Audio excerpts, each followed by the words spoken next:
blame shifting and the thrashing around, there's clearly no plan. The Honourable Peter Dunn.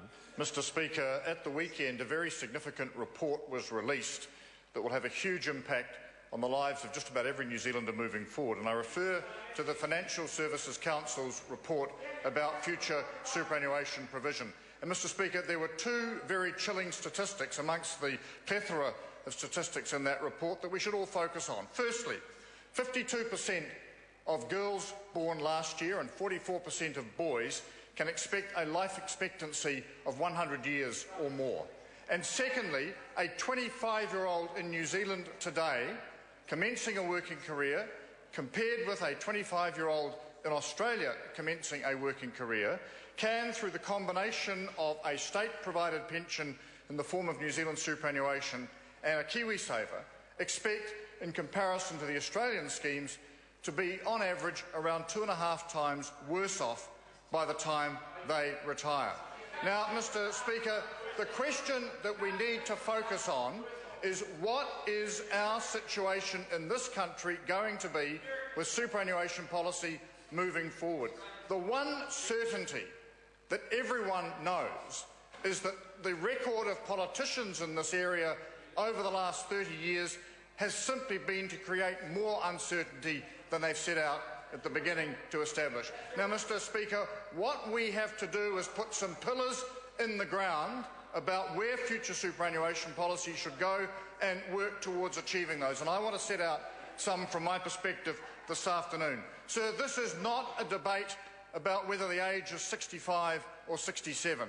That, with respect, is a very trivial issue. I favour retaining a core age of 65.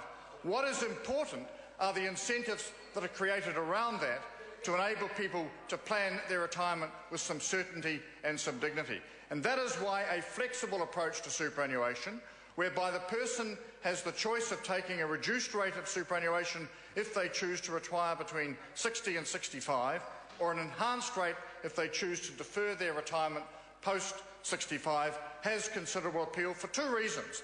Firstly, it will defray cost.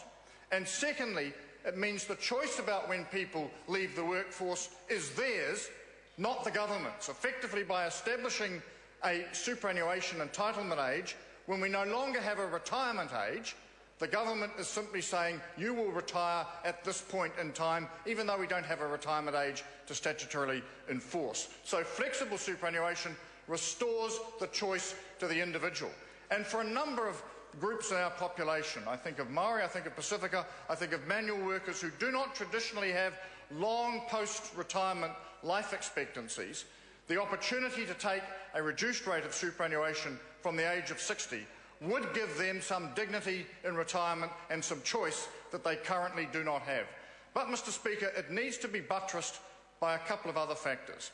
The first is that KiwiSaver, now with around 1.8, 1.9 million members, ought to be made a compulsory savings scheme, still paying out at the age of 65, so that those who are entering the workforce now can invest in their future with some certainty, know what they will get at 65, have the choice about a New Zealand superannuation scheme which they could take at the reduced rate from 60 or defer to 70 if they choose. But again, they have the choices. And now, Mr Speaker, comes the next issue, which is simply in the too hard basket at the moment, but which a number of actuaries and others are starting to draw attention to. Over the next few years, we are going to start to see people collect their KiwiSaver payments. In these first few years, it's not going to be that significant because the amount that they will collect will not be that great.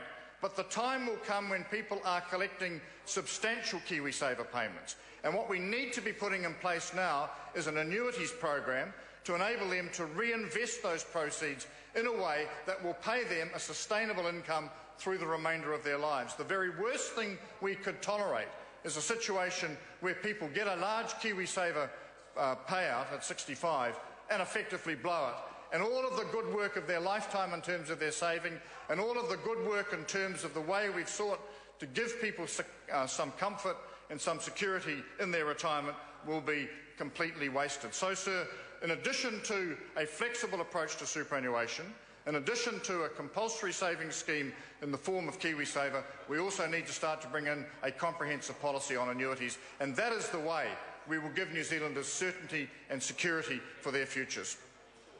The Honourable Joe Goodhue.